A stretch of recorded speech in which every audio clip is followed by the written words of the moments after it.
Serin, paysan boulanger et viticulteur à Saint-Julien-les-Martigues. Je suis en agriculture biologique depuis 6 ans maintenant et je cultive une petite 50aine d'hectares qui concernent essentiellement des céréales, des oliviers, de la viticulture.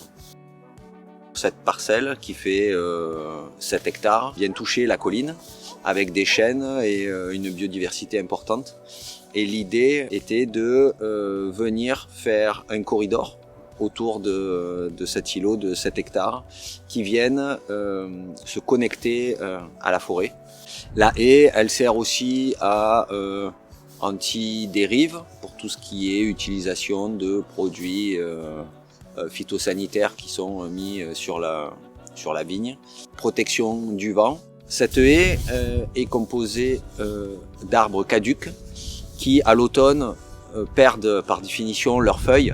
Et ces feuilles servent de litière forestière aux cultures qui sont avoisinantes. Cette première étape du projet agroforestier qui concerne le corridor est composée d'une quinzaine d'espèces.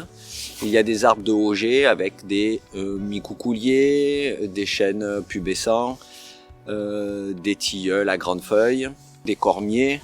On a aussi dans la strate inférieure l'érable de Montpellier, des amandiers, des arbres de Judée, des pruniers, toutes des espèces endémiques. Dans la strate inférieure, on a des coronilles, on a des petits lauriers, pistachiers lentisques ou des filaires.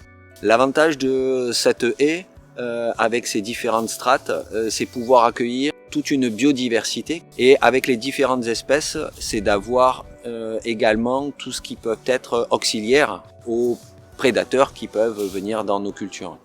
Dans notre activité de paysan boulanger, on s'emploie à utiliser des blés de pays, des variétés anciennes de blé qu'on cultive ici.